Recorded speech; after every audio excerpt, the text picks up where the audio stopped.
신약성경 마가복음 14장 43절에서 53절 말씀을 가지고 주보에 기록되어 있는 대로 변화, 이와 같은 제목으로 잠시 은혜를 받도록 하겠습니다. 43절을 한번 읽어 주시겠습니다. 43절 시작. 말씀하시되 곧 열두 중에 하나인 유다가 오는데 대제사장들과 서기관들과 장로들에게서 파송된 무리가 검과 뭉치를 가지고 그와 함께 하였더라. 먼저 시간에 이제 겟세마네에서 주님이 기도 하시고, 그리고 그 과정에서 이제 오늘 말씀도 겟세마네 동산에서 있었던 일입니다. 주님이 세 번을 기도를 하신 후에 이제 가룟 유다가 지금 유다와 가룟 유다가 대제사장들과 서기관들과 장로들에게서 파송된 무리와 함께 이제 예수님을 잡기 위해서 오는 장면이 기록이 되어 있습니다.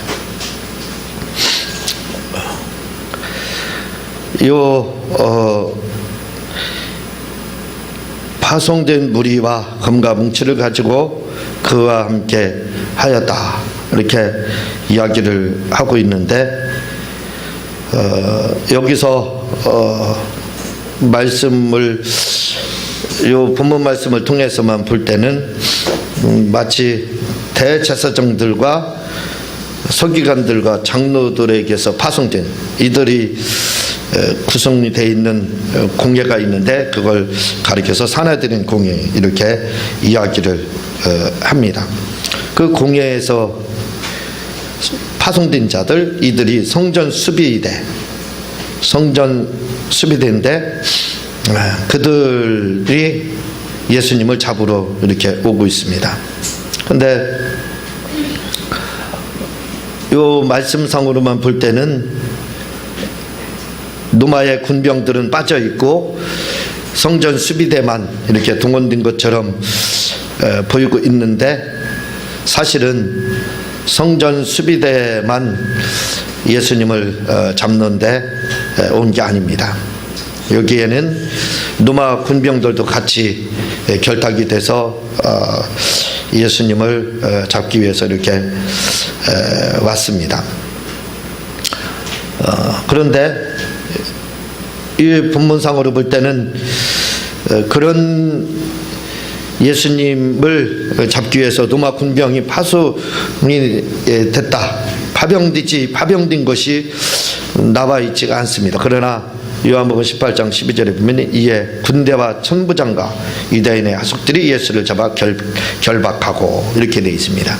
그러니까 군대의 천부장까지도 동원이 돼서 결국 성전 수비대와 함께 예수님을 겟세마네 동산에서 잡고 있습니다. 그런 뉘앙스가 여기에서 풍기고 있는데, 어디에서 풍기고 있냐면 검과 뭉치 이렇게 되어 있는데, 이 뭉치는 지금으로 말하면 곤봉에 해당하고, 뭐라고 해석이 되어 있느냐, 몽둥이 이렇게 되어 있습니다. 몽둥이를 가지고 왔다 가는데, 이 몽둥이를 가지고 뭉치를 가지고 온 사람들은, 이 사람들은 성전 수비대입니다. 성전 수비대가 뭉치를, 곤봉을 가지고 왔고, 그리고 이 검을 소유했던 사람들은 뒤 44절은 군호를 짜, 이렇게 말을 함으로 말미암아 이 검과 군호를 이 소유했던 사람들은 바로 군인들입니다. 그래서 요한복음에서 말씀한 것과 같이 군대가 동원이 돼서 유대에 파송된 그러한 성전 수비대와 함께 같이 예수님을 잡으러 이렇게 왔다는 것을 알 수가 있습니다. 근데 여기에 보면은 무리가 검과 뭉치를 이렇게 가져갔다 그러는데, 마태복음 26장 47절에 보면은 뭐라고 하니, 큰 무리다, 이렇게 말을 하고 있습니다. 그래서 큰 무리다 이렇게 함으로 그 무리의 숫자가 약 200명 정도는 이렇게 됐다라고 주석가들은 이야기를 하고, 뿐만 아니라 예수님을 잡기 위해서 200명의 군인들이 이렇게 동원이 됐지만, 그리고 또 구경꾼들이 몰려와서 많은 무리가, 진짜 큰 무리가 예수님을 잡는데 왔다라고 이야기를 그렇게 하고 있습니다. 많은 무리가 몰아닥친 겁니다. 그러면서 이제 군호 암호를 짰는데, 그게 뭐냐면 내가 입을 맞추는 자, 내가 가서 입을 맞추는 자가 그가 바로 너희들이 체포할 자다. 단단히 결박할 자가 바로 누구냐면 내가 입을 맞추면 그가 바로 너희들이 결박할 자니까 그때 가서 결박하라. 이렇게 이야기를 합니다. 그래서 이 가룟 유다가 가서 뻔뻔하게 납비하고 이 45절에 보면 입을 맞췄다 이렇게 하고 있습니다. 이 유대에서 입 맞추는 것은 그냥 자연스러운 그런 하나의 인사입니다. 그 미국 사람들도 만나면 서로 입을 맞추고 이렇게 하는데, 우리나라에서는 그렇게 안 하죠. 우리나라에서는 뭐 묵례를 한다든가, 그리고 이제 악수를 한다든가 이렇게 하는데, 미국의 인사는 입을 맞춥니다. 아마 성경적인 것 같아요. 왜냐하면 가룟 유다도 예수님의 입을 맞추고, 이건 그냥 평상시에 했던 그러한 인사입니다. 그러니까 그런 입을 맞추는 걸 신호리해서 예수님을 잡게 됩니다. 근데 입을 맞출 때에도 법칙이 있다고 합니다. 무슨 법칙이 있냐면, 그냥 아무거나 가서 입을 맞추는 것이 아니라, 입을 맞출 때는 제자가 스승한테 먼저 가서 입을 맞출 수가 없답니다. 왜냐하면 제자와 스승은 평등하지 않기 때문에 먼저 입을 맞출 때는 윗사람이 먼저 맞춰야 되는 거다. 그게 인사법이다. 이렇게 이야기를 하고 있습니다.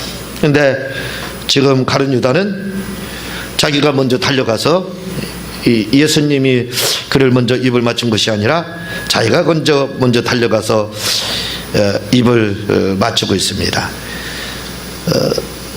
예법을 어기고 있는 거죠. 뿐만 아니라 이 가룟 유다는 주님 자기의 스승에게 그냥 인사하는 것처럼 입을 맞추고 있지만, 사실은 그런 의미에서 입을 맞추는 것이 아니라 인면수심이라고 하죠. 이 양의 탈을 쓴 니리와 같이 지금 그런 의도로다. 속에는 그 마귀, 이리 같은 마귀가 지금 들어가 있는 상태에서 예수님에게 다가가서 지금 입을 맞추고 있습니다. 이렇게 입을 맞추니까 46절을 한번 읽어봐 주시기 바랍니다. 46절 시작. 예, 그때 예수님을 입을 맞추는 것을 신으로 해서 가서 포박을 하더라 이거죠. 예, 요한복음 18장 12절에 보면은, 여기는 그냥 잡건을 이렇게 돼 있는데, 요한복음 18장 12절에는 결박했다 이렇게 하고 있습니다. 그러니까 아주 힘을 동원해서 예수님을 강제로 이렇게 포박을 한 것으로 이렇게 되고 있습니다. 마태복음에는 이제 밑에 베드로가 검을 빼서 그 대제사장의 종인 말구의 귀를 떨어뜨리게 되죠. 그걸 주님이 다시 만져서 정상으로 이제 회복을 시키게 되는데, 이전에 주님이 뭐라고 말씀하냐면 검을 거두라 이렇게 말씀하시면서 마태복음 26장 53절에 보면, 너는 내가 내 아버지께 구하여 지금 12영 더디는 천사를 보내시게 할 수 없는 줄로 아느냐. 얼마든지 그렇게 할 수 있다는 겁니다. 12영이라고 하는 것은 이 12군단을 말을 하고 있습니다. 군단이라고 하면 사단우위가 군단이거든요. 그 인원이라는 것은 굉장히 많은 수를 말을 하고 있습니다. 그러니까 12영이라는 건 어느 정도의 숫자를 말을 하는 것이 아니라 많은 무리의 천사를 얼마든지 동원해서 위기를 모면할 수 있다. 그걸 지금 강조를 하고 있습니다. 내가 지금 기도를 하면 당장 내가 이 상태에서 벗어날 수 있지만, 그러나 이것은 내게 정해진 거고 내가 가야 될 길이기 때문에 네가 이렇게 해서는 안 된다 하고 말씀하시는 것이 나옵니다.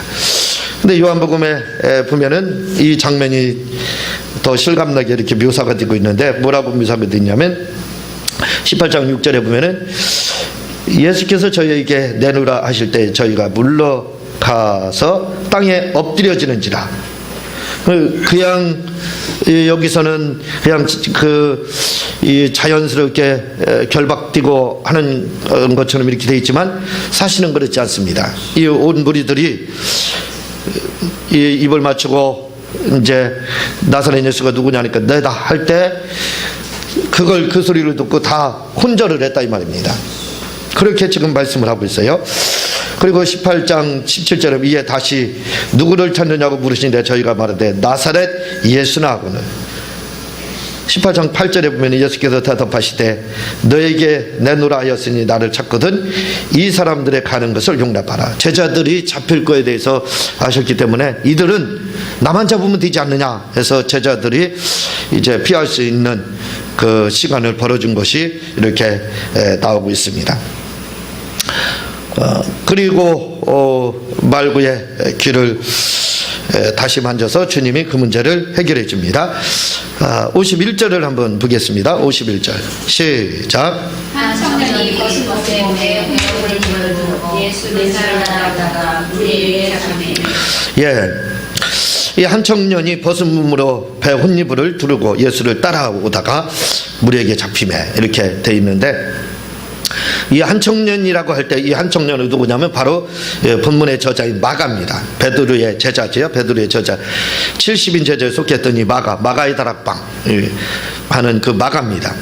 이 마가가 이 소식을 접하게 됐습니다. 지금 노마 병사와 사내들인 공의에서 지금 예수님을 잡으러 가려고 지금 병사를 파송하고 있다 하고 그 소리를 다른 사람을 통해서 듣게 됐습니다. 그래서 이 마가는 예수님에게 이 소식을 전하기 위해서 불락히 지금 겟세마네 동산으로 막 달려가고 있는 겁니다. 달려가는데 그만 이들보다 늦은 거예요. 늦게 도착을 했습니다. 그래서 소식도 전하지 못하게 된 거예요.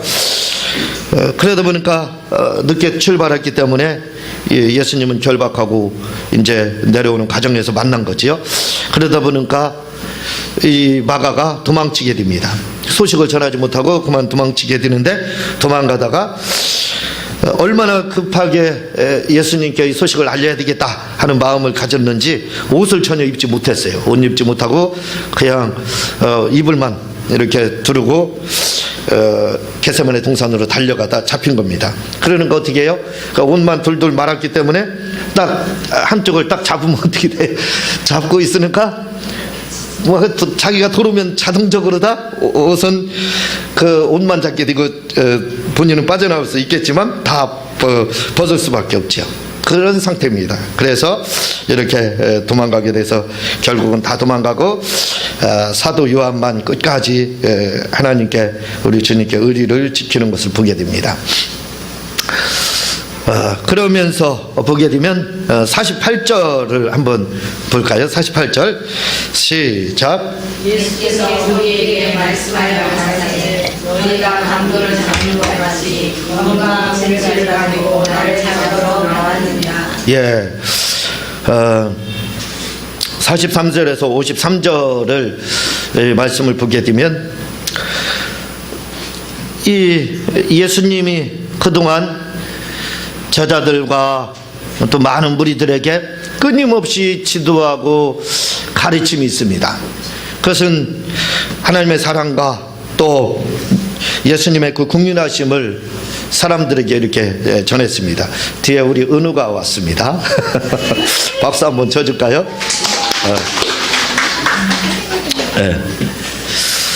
이렇게 이제 그렇게 주님이 가르쳐 줬습니다. 그런데 놀라운 사실은요, 제자들에게, 유다에게도 하나님에 대한 사랑과 그 궁일함에 대해서, 그리고 이웃을 사랑해야 되고 온유할 것에 대해서 제자들에게 산상복음을 통해서도 가르쳐 줬습니다. 그럼에도 불구하고 지금 43절 53절 말씀을 보게 되면은 전혀 다른 대처가 이들에게 다른 대처가 나오고 있습니다. 다시 말씀드리면 예수님을 잡으러 온 무리들, 이 무리들에게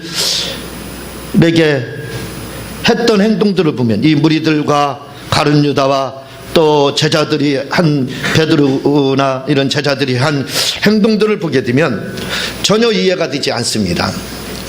왜냐하면 예수님은 사랑을 이야기하고 그리고 지는 것에 대해서 이야기를 하고 그렇게 가르쳐 주었는데, 유다는 올 때 그렇게 오지 않았습니다. 검과 뭉치를 가지고 가서 예수님을 강제로 결박을 하고, 그리고 또 베드로는 내 스승을 좀 보호해야 되겠다 해서 자기가 차고 있던 호신용 그런 칼을 가지고 말구의 귀를 자르게 됩니다. 그러니까 지금까지 주님이 가르쳐 주신, 지도하고 가르쳐 주고 학습하고 교육했던 그 가르침과는 전혀 반대입니다. 전혀 반대로 다 이들이 지금 행동을 하고 있어요. 이들이 지금 요 예수님이 겟세마네 동산에서 잡히실 때에는 벌써 3년 6개월이라는 기간이 지났습니다. 그러니까 3년 6개월이라는 기간이 예수님의 제자가 된 이후에 지났습니다. 마지막 시점이다 이거죠. 이제 주님이 곧 십자가에 달리시는 겁니다. 그런데 3년 6개월 동안 주님이 마데테스라고 합니다. 제자 교육이라고 하는 것은 마데테스라고 해서 담는 운동 이렇게 되어 있습니다. 스승을 빼닮는 거, 이미테이션 되는 거죠. 그러니까 주님을 그대로 모방하는 거, 그게 제자입니다. 주님을 그대로 흉내내서 작은 예수를 만드는 것이 바로 이 제자 교육입니다. 완전히 예수를 지금 복제하는데 예수님을 복제하는 것, 그게 바로 마데테스, 그게 바로 제자 교육입니다. 그래서 우리가 제자 교육을 할 때는 교회에서 제자 교육을 하게 되면 월요일날 제자 교육이 있습니다. 참여하세요. 하루 합니다. 그렇지만 이들의 제자 교육이라고 하는 것은 바로 3년 6개월 동안 같이 동행을 했습니다. 같이 주무시고 같이 활동을 하고 먹는 것도 같이 드시면서, 그러니까 예수님이 그대로 삶의 모범을 보여주셨습니다. 그걸 이들은 너무나도 잘 알고 있어요.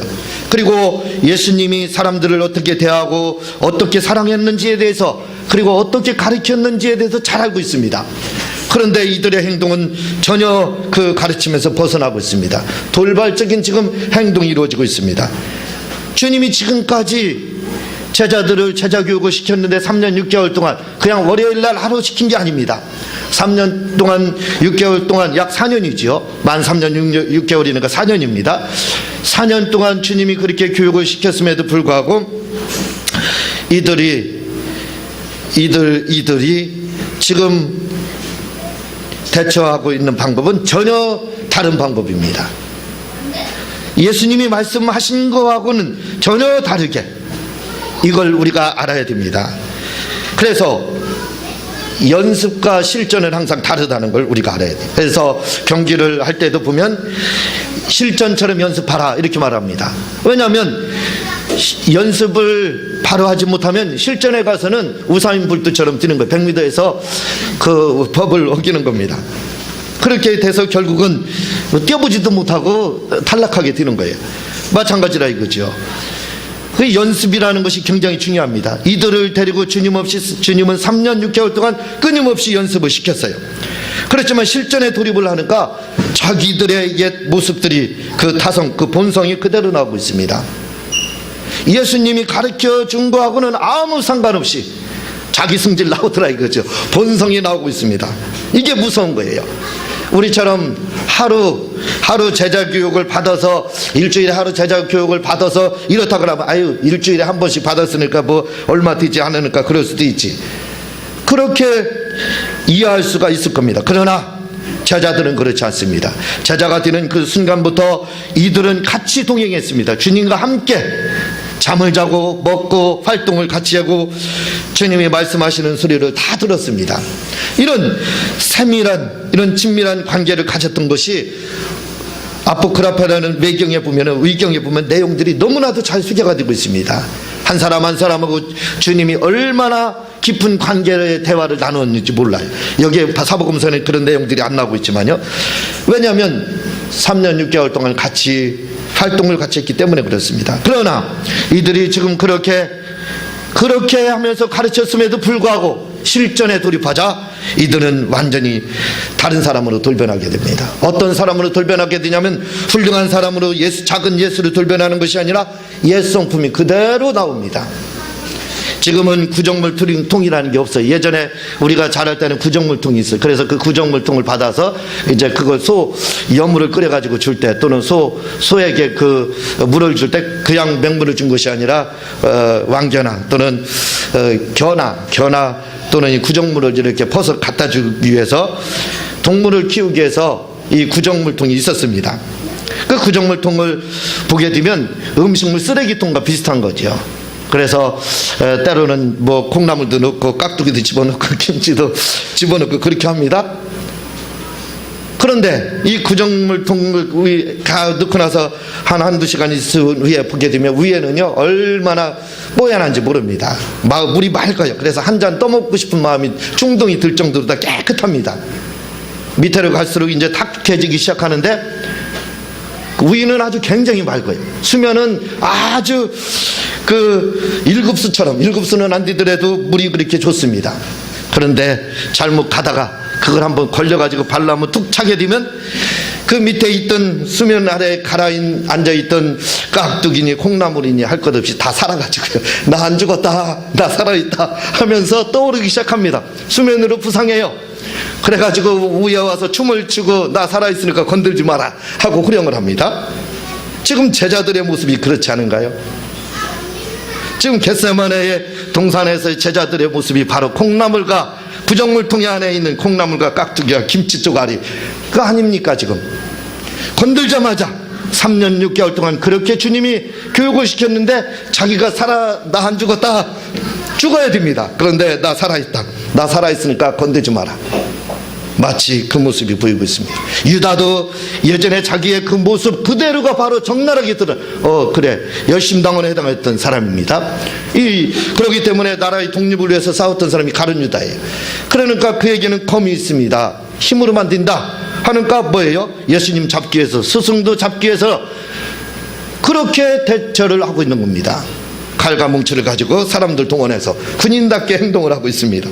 그리고 예수님, 그리고 베드로도 그의 그 특유의 그 성격이 그대로 나타나고 있습니다. 그래서 칼을 가지고 예수님을 지키려고 앞에서 말구의 길을 자르고 있는 것을 우리가 보게 됩니다. 이게 무슨 말씀이냐면 사람이라는 것은 그걸 알아야 됩니다. 변화라는 것은, 오늘 말씀의 제목이 바로 변화예요. 이 변화라는 것이 쉬운 게 아닙니다. 구정물통에 있는 그 음식물 찌꺼기, 그것이 단지 수면 위에 잠깐 가라앉아 있을 뿐이지, 그러나 그것이 건들기만 하면 부상합니다. 수면으로 부상해서 옛날에 나의 모든 성품, 본성이, 바로 나의 속성이 다 떠오르게 되는 겁니다. 제자들도 바로 그렇습니다. 그래서 사람이라는 건 쉽게 변화되지 않는 거예요. 제자들이 지금 변화되지 않았던 것처럼 우리도 역시 똑같습니다. 저도 역시 똑같아요. 여러분들은 여러분들에 대해서 너무나도 잘 알고 있습니다. 제가 이렇게 말씀드릴 때 맞아, 아마 속으로 그렇게 생각할 거예요. 저도 역시 똑같습니다. 저라고 별 수 있나요? 저의 예수 믿지 않던 주님 만나기 전에 그 성품이라는 것이 지금 제가 수면 아래에 잠잠하게 지금 머리 숙여서 가라앉아 있을 뿐이지, 이게 톡 치면요 저도 언젠가는 자기도 모르게 나도 모르게 그게 부상을 하더라 이거지요. 제자들의 모습이 바로 그런 모습입니다. 개나, 우리가 보셔서 아시겠지만 개나 짐승들은요 훈련이 얼마나 잘 되는지 몰라요. 호랑이도요, 호랑이나 사자도요, 어렸을 때부터 훈련시키는 호랑이 사자는요 이게 야성을 잃었습니다. 이게 개새끼처럼 돼요. 이게 맹수가 아닙니다. 개새끼예요. 그래가지고 만져도 가만히 있고 때려도 가만히 있고 올라타도 가만히 있습니다. 이 아성을 이뤘죠. 무슨 말씀이냐면 동물은 훈련만 시키면 완전히 새 사람이 돼요. 변화가 옵니다. 변화가 돼요. 완전히 거듭남의 역사가 동물에게는 나타납니다. 그러나 유독 사람은 그렇지 않습니다. 저를 통해서 볼 때 제가 지금 예수님을 믿은 지가 3으로 한 30년 가까이 됐지만, 그렇지만 저의 본성을 이렇게 보게 되면 아직도 수면 위에 가라앉아 있을 뿐이에요. 그게 완전히 죽었다든가 내 본성이 사라졌다든가 그게 없습니다. 내가 이렇게 예수 믿고 목사가 되고 해서 하나님의 뜻대로 살려고 아무리 발버둥을 치고 노력해도 어느 날인가 생각만 잊어버리면 바로 부상하기 시작합니다. 내가 이랬으면, 내가 이런 사람인, 그게 나타나더라 이거죠. 그래서 동물은 훈련을 통해서 훈련이 되면 변화가 옵니다. 그러나 사람은 이상하게 변하지 않아요. 다른 분들은, 우리 성도들은 다 변하고 있지만 저는 못해서 그런지 저만 변화되지 않고 있어요. 변하지가 않습니다. 그건 제가 너무나도 잘 알고 있어요. 이런 변화가 우리에게 찾아오지 않는다 이거죠. 그래서 제자들도 3년 6개월 동안 그렇게 했지만, 연습이 되고 많은 훈련을 거쳤지만, 그러나 실전에 돌입하니까 영 딴 사람, 옛날 자기 본성이 나오더라 이거지요. 우리도 이렇게 변화되는 것이 결코 쉽지 않는 겁니다. 그러면 왜 이렇게 변화가 되지 않느냐 이거예요. 우리가 변화가 되기 위해서는 성령 받으면 변화되죠. 성령 받으면, 예수 믿고 성령 받으면 변화되지 않습니까? 예수 믿고 성령 받으면 변화되는 게 아닙니다. 거듭나는 거지요. 거듭나는 것 뿐이지 나의 인격이 변화가 되는 게 아닙니다. 내가 완전히 탈바꿈 돼가지고 다른 사람으로, 완전히 다른 사람으로 됐다, 그게 아닙니다. 아무리 성령을 받는다 할지라도 우리의 신분만 변화가 온 거예요. 우리의 본성, 우리의 타성, 우리의 속성은 그대로 남아 있습니다. 이건 저도 그걸 고백을 하고 신앙생활 우리 다 오래 했잖아요. 오래 하신 분들도 다 그렇게 똑같이 아마 속으로 맞습니다. 그렇습니다. 그렇게 말을 할 거예요. 왜? 그게 맞습니다. 변화가 쉽잖아요. 성령 받으면 되는 것처럼 생각하는데, 성령을 저도 너무나도 많이 받아봤어요. 불도 받아보고 하나님과 교제도 해보고 다 해봤습니다. 그러나 솔직한 저의 고백은 변화가 되지 않더라 이거죠. 저의 속성은 그대로 남아있더라 이거죠. 그러면 이 속성을 잠재우기 위해서 필요한 게 뭐냐 이거예요. 그것은 바로 신분은 성령, 예수 믿고 성령 받으면 신분이 완전히 왕자의 신분이 되지만, 그러나 그가 거지였다 해서 거지의 그 습성이라는 것은 그대로 남아있는 겁니다. 그게 변하지가 않는다 이거죠. 왜 이러냐 이거예요. 변화는 어디에서 오느냐 이겁니다. 그건 바로 변화는 절제를 통해서만 오게 돼 있어요. 제가 한국의 달무드라는 책을 쓰면서 원리에 대해서 이렇게 쓰고 있습니다. 근데 그 책을 보게 되면 성인 아이에 대해서 다루고 있어요. 성인 아이와 다른 점은 뭐냐? 성인 아이는 아이다 이거죠. 그러나 성인과 다른 점은 뭐냐? 성인이라고 하는 것은 본성은 똑같다 이거죠. 사람의 본성은 똑같습니다. 그래서 우리가 지금 마음을, 여러분들 마음 먹고 있는 마음이요, 할머니 됐기 때문에, 할아버지 됐기 때문에 120살이시기 때문에 저분은 마음도 120이겠다 그렇게 생각하죠. 나이 드신 분들은 다 알아요. 전혀 그렇지 않습니다. 나도 28 청춘이에요. 내 마음도 예전의 마음과 조금도 다름이 없습니다. 세월만 바뀐 거예요. 세월만 바뀐 거지, 내 마음에 품고 있는 정문의 꿈이라든가 내 마음속에 있던 그 나는 아직도 똑같습니다. 개구장이 어린이하고 똑같아요. 그럼 뭐가 다르냐 이거예요. 다른 게 한 가지가 있습니다. 아이와 어른이 다른 것은 한 가지가 있는데, 그건 뭐냐면 어른은 자기 자신을 절제를 할 줄을 알아요. 아이는 절제를 모릅니다. 그래서 자기가 싫으면 싫다, 좋으면 좋다, 본성이 그대로 나타나요. 속성이, 아이는 사람이 품고 있는 속성이 그대로 드러나는 거예요. 그래서 싫으면 싫다, 좋으면 좋다, 누가 뭐라고 하면 울을 자리에서 그냥 울고, 좋은 얘기하면 웃고 칭찬하면 좋아하고 거기서 바로 그 정체성이 드러나게 됩니다. 그러나 어른은 그러냐 이거예요. 어른은 그렇지 않습니다. 뭔가 큰 비밀을 숨기고 있어요. 말을 하지 않습니다. 절제를 하는 거예요. 그 마음은 똑같아요. 나도 기분 나쁘니까 싸우고 싶어요. 나도 기분 나쁘니까 욕을 하고 싶고 나도 기분 나쁘니까 나쁜 대로 표현하고 싶어요. 그런데 어른은 어떻게 해요? 안 합니다. 표현은. 그걸 왜 안 하느냐? 절제하는 거예요. 그 마음은 똑같아요. 아이가 품고 있는 마음이나 어른이 품고 있는 마음이나 똑같습니다. 다른 점은 뭐냐? 절제하는 거예요. 그걸 아유 내 나이가 있고 내가 학식이 있고 내가 배운 게 있는데 내가 이거 드러나면 다른 사람이 뭐라고, 그래서 절제가 되는 거예요. 다른 사람을 생각하는 거, 이런 것 때문에 절제가 되는 겁니다. 그러니까 그게 절제가 되니까 통제가 되는 거예요. 자기 자신을 컨트롤이 되는 거예요. 그러니까 나타나죠. 성인과 아이의 차이는 이거밖에 없습니다. 그 본성이라는 것은 변하지 않아요. 똑같아요. 아이가 먹고 있는 마음이나 제가 먹고 있는 마음 똑같습니다. 아이들이 기분 나쁜 마음이나 내가 기분 나쁜 마음이나 똑같은 마음을 가지고 있어요. 다만 어른이 됐다는 것은 뭐냐면 절제한다는 뜻이에요. 절제. 그래서 어른이 되면 그래서 변한 것 같아요. 사람이. 왜? 본성은 그대로입니다. 변했지요. 뭐가? 절제를 통해서만. 절제가 되니까 변한 거예요. 그래서 성인 아이는 어른이 됐습니다. 나이가 60이 됐다 할지라도 성인 아이가 될 수 있어요. 왜냐하면 절제를 못하면요, 본성에 대한 절제를 못하면 성인 아이입니다. 나이하고 아무 관계없는 거예요. 그러니까 성인과 아이의 경계점은 어디냐? 나이가 아닙니다. 절제입니다. 절제가 되면 자기 자신을 컨트롤할 수가 있는 거예요. 그러면 제어가 되면 그 사람은 아이지만 성인이고, 제어가 안 되면 어린이라 할지라도 그는 뭐예요? 아이입니다.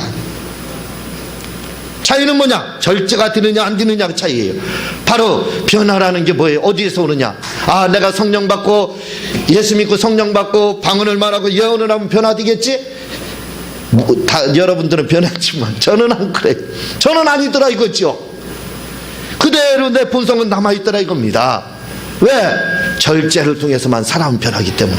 그러니까 한 끗 차이입니다. 백지 한 장 차이예요. 그게 뭐냐?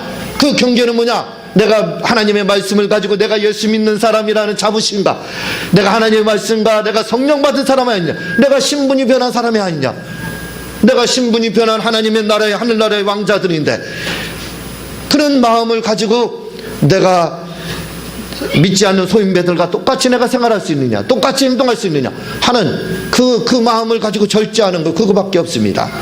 그래서 거듭난 사람도 그 본성은 다르지만 거듭난 사람이 변화되는 경우가 있습니다. 변화될 때는 뭘로 다 나타난다고요? 반드시 절제가 되는 거예요. 마음에서 컨트롤, 자기 자신을 제어를 잘하는 겁니다. 브레이크를 잘 잡는 거예요.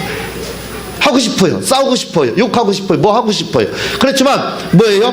그 본성을 예수 믿는 것 때문에, 내가 하나님의 자녀라는 것 때문에, 그것 때문에 내려놓는 겁니다. 그것 때문에 절제하는 거예요. 그래서 변화는 어디에서 오느냐? 성령 받아서 되는 게 아닙니다. 신분은 변해요.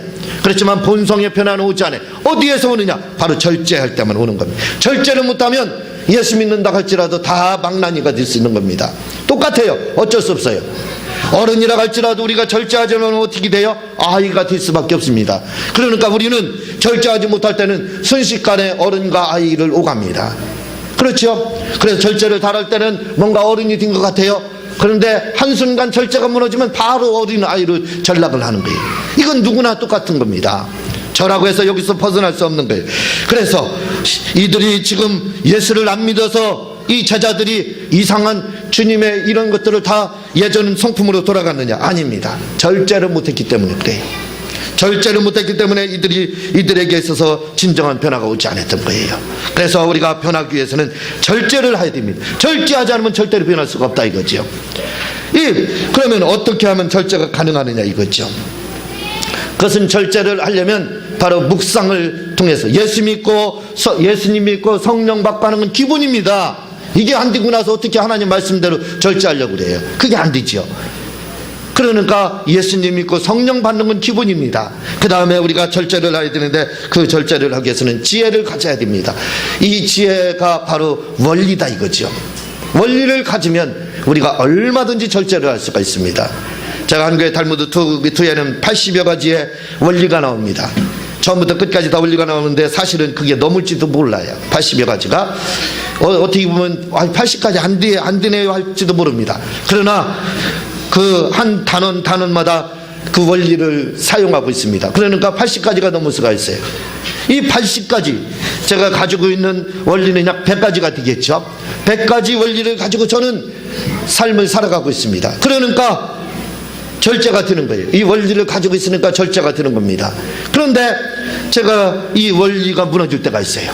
이 원리가 무너질 때는